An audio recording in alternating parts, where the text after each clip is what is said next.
So this bike is a loaner from one of my friends. His name is Tudor. I've been actually riding it for on and off for 1 year, something like this. I think I've done on it around 500 kilometers, and I truly enjoyed it. But there are some caveats that I would like to tell you, at least in my case, and afterwards, of course, have his opinion, because he owns this bike since 2 years ago. So we're gonna have his opinion, impression, what he likes about the bike, what he doesn't like about the bike, and how was for him the 2 years of ownership for this CFMOTO 450 MT, or MT 450.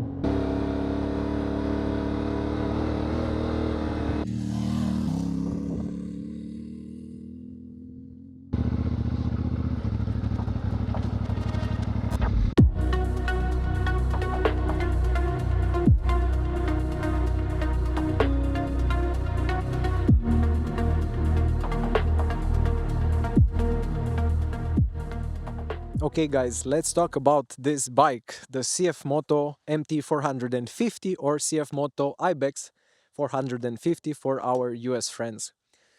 So disclaimer, I'm very new, I'm a beginner into the adventure riding. I want to get an adventure bike, and I was interested when Tudor, my friend, um, told me that okay, you can take the bike, see how it feels for you coming from a naked bike. So I took him up on this offer, and I managed to do 500 kilometers on this bike. So let me tell you some impressions that I got 500 kilometers later on this bike, bearing in mind that I'm not an adventure rider, so I'm very new to this. Okay, let's start with the things that I didn't like about this bike. First thing is the power. 45, 47 horsepower. To be honest, what I'm looking for a bike like this is I want an adventure bike that I can ride solo, off-road, and with a pillion on-road and do some touring. So of course, when you're touring with a pillion, with a passenger, and you also have some luggage with you, more horsepower, it's always good. So that's why it doesn't fit my power needs, but to be honest, riding solo, it's plenty enough. Okay, the next dislike, it's actually the windshield or windscreen. No matter how I've adjusted it, down or up, when it was in one piece, now it's broken, I couldn't escape that buffeting. That's not such a really big problem because you can just adjust it. You can maybe buy some aftermarket windshield or a wider one, a taller one, and escape that buffeting.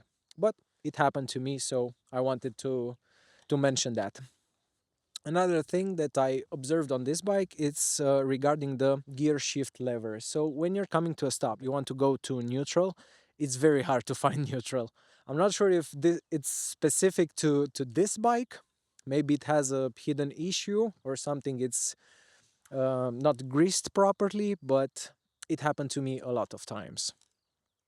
So yeah, that's a minus. Another thing that I don't like about this bike is the tires. Bear in mind that these are not original tires. The original tires are 50-50, so 50% on-road, 50% off-road. These ones are Mitas tires. They are 80-20, so 80% off-road, 20% on-road. Because of that, because they are more off-road focus, I saw that at around 90 kilometers per hour or 100 kilometers per hour, around that speed, or 60 miles per hour. Hopefully it's good. Yeah, 60 miles per hour. You get an oscillation in the handlebar, a very light one, something like a wobble, but it's not dangerous, but it gives you a little bit of unease when riding. So bear in mind that aspect when you're changing the tires. With the original tires, it didn't have that. I rode it with original tires, and it was just a pleasure to ride. Moving on to what I like about this bike. This bike, it's a lot of bike for the price. It's a very good offer from CFMOTO. Plenty of features. You have the LCD screen, you have adjustable forks, which is really nice. By the way, the ride is very comfortable with a pillion, both on-road and off-road. Really, really nice. Um, Pretty much that's it. I like that it corners really good for an adventure bike. I really love that. And yeah, the seat, I think it's very good. I'm 1 meter and 80 centimeters, or almost 6 feet tall, and I think it's a very good. Let me get on it actually. Okay, so as you can see, um, I'm not actually tippy-toeing, but I can flat-foot it on one side. So it's yeah, it's pretty good height for me. I like this bike. To be honest, it's not the bike for me personally and what I want to do with it. As I said, I want to go touring with the pillion and with luggage, and I need more power. But let's get some impressions from my friend Tudor, which has owned this bike for 2 years now. And yeah, let's see how he sees it after 2 years of riding it. So let's meet him. Okay guys, we are back with Tudor, the owner of the CFMOTO MT 450, or the Ibex 450. Yeah, in North America. Yeah. Ibex. So you had this bike for how many years now? 2.5 years now. 2.5 Yeah. years. And you've done how many kilometers on it? Just about 5,000, almost 6,000. 6,000. And because this is an adventure bike, how many did you did approximately on road and how many off road? That's a tough question. Yeah, it is. Roughly. It certainly feels like I've done more of them on off-road. Um, Certainly more time. I've spent more time on it off-road than on-road. But on roads, just the miles just keep turning, so I just couldn't keep count on. If I were to guess, I would say it's more on road than off road, but definitely more time spent off Off road. road. You can Yeah. actually judge it by the windscreen. So I actually mentioned it when I rode it. Yeah. By the way, thanks for lending me this bike on and off, of course, for 500 kilometers now. Yeah. No problem. Thanks for that. Hope you enjoyed it. Yeah, I did, but I saw some let's say the good parts and not so good parts. But that's just let's say from my opinion and from what I want from an adventure bike. Yeah. But I wanted to ask you, why did you buy this bike? So what was, let's say, your application for this bike?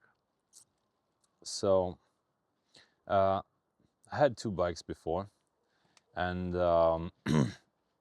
my mentality was to combine them into one. I had an off-roader, well, more like a dual sport, the Suzuki VR 350, and another Suzuki SV 650, which was Yeah, I my, remember that one. yeah, the The green green one. one. Yeah. So the SV was the street one, and the DR was the off-road one. The SV was brilliant on the street. I loved it. I loved that bike actually. Was sad to see it go. But the DR was the old model, the 92 model, and it had only the Kickstarter. Oh, okay. I think you mentioned that to me Yeah, a and couple of I days ago. freaking hate that shit. I don't know, maybe it wasn't tuned properly or something, but it was such a pain to such a pain to start, especially after the winter. So if I let it sit for a month or two, it will be so hard to start. Um, and afterwards, when I was riding off road, if I caught myself in some weird situations with my foot on the floor, my motorcycle in a tree or something, it was really hard to start again. And sometimes when the carburetors weren't tip top, uh, I was going riding and I just massive leg cramp from just kick starting the shit out of it. So yeah, it So wasn't you don't fun. have these kinds of issues with this bike, of course. No, no, no, no. Just one kick and it starts right up. Yeah, it's a pretty Yeah. pretty cool bike. Yeah, I actually wanted to ask you what are your let's say main advantages and disadvantages after owning it for 2.5 years now. Yeah. So I love this bike. I love it to bits. Um, there's a long list of advantages, but just to touch on the main things, um, for me, up until this point, has been reliable. So no stress. I left it during the winter. I was lazy this winter, and I just left it outside for like 3 or 4 months. I don't know how much, and yeah, I kept feeling bad about it, but not enough to do something about it. But it just sit outside for a while, and when I went to ride it, just the first turnover, first crank, and it's It will fired start right starting up. up, ready to go, ready to have fun. Nothing. I didn't have any issues, so this is the main point. Um, it's so going for the on the plus side. So it's been reliable. Uh, I really love the way it rides, even on road. Mm-hmm. So I am not missing the SV that much uh, in town riding, Mm-hmm. because it's very nimble. It's very torquey and snappy on even if the revs are low. You can So filter easily through traffic. yes, yes, I really I'm enjoying it. I'm having fun through traffic, so I'm having loads of fun. Mhm. I'm doing my job uh, really fast. Like I need to be in and out of town. I do it fast. I do it good with it. So it's a big plus. On off road, it's 1,000 times better than my DR Mm-hmm. because I'm not doing hard enduro. If I would, the DR would be a little Perfect. bit not perfect because No. it was a dual sport Yeah, true. too, so it wasn't like a KTM hard enduro bike or something, you know. Mm-hmm. But for what I'm doing, just exploring, adventure riding, having fun. I see that, I go there. I see that, I go there. So that's mainly what I do. It's perfect. I love the way it rides. I love its balance. Mm-hmm. Uh, it is on the heavier side. It's much heavier than the DR. But other than once or twice, last weekend actually, I got stuck with it. So I'll put that's, some pictures yes, please. in the video, so Those are you will see. embarrassing. So when I got stuck there, so like the first 2 times ever that I got stuck, Mm-hmm. and that's the point I felt its weight. But other than that, has it has never disappointed me at all. So that's the good parts. The bad parts, as much as I love the whole body and everything, and the smoothness of the engine and how it performs and everything, I would really love for it to be 550 or maybe 600 cc, Mm-hmm. 10, 15 horses, Horsepower. horsepower more Mm-hmm. would be perfect. Um, so for off-roading, actually, it's plenty powerful. I personally haven't felt the need for more power Mm-hmm. yet. So everything I've thrown at it in off-road just keeps on chugging along. I have no complaints. On the road though, I would like to cruise at Faster speeds, let's say. 160, 170 kilometers per hour. But I've done the but this is in the part where all the modes. But I've done the 15 sprocket mod, and with the tires, the Meet up. change in tires, yes, I don't go over 140, 150 Kilometers per kilometers. hour. Yeah, so full on, it doesn't go more than that. To be honest, I do Yeah. have a gripe with these tires. These are, as I said, these are 80-20, 80% off-road, 20% on-road. Um, I still feel that slight Wobble. wobble Hmm. in the in the steering. So it's a little bit frightening, but I got used to it. And to be honest, it since you got the tires got more let's say Worn not out so a bit. yeah, Yeah. exactly. But I think it's just because of the knobby Hmm. tires. Yeah. Um, I was thinking about the steering dampener, mhm. but I got so used to the tires that I don't want it anymore. To be honest, it wasn't causing something like a tank slapper or a death wobble or however you want to call it. But yeah, it was, let's say, a little nerve wracking until you get used to it. Yeah. But I do enjoy these adjustable forks. The ride is very plush, on road and off road. But I'm not an off road rider. I want to dabble in this, but yeah, I'm not so experienced. But it's really comfortable. For me as well, I'm not that much more experienced than you. So this bike has allowed me to finally start going off-road the way I want to. I Mhm. wanted to a long time ago when I bought the DR. So my experience is not that vast, but the suspension, actually front and back suspension, I love the fact that it's fully adjustable. Mhm. So from the factory, it came with the settings. It was a little bit harsh, Mhm. and I didn't like that. I think it was a good setting for high-speed off-roading, which I don't do. So I just set it up to the way I like it. I like it more plush. Mhm. I'm not doing big jumps and I'm not doing big speeds off-road. So I like it plush and it suits me very well. I haven't bottomed out yet, The forks. either of them.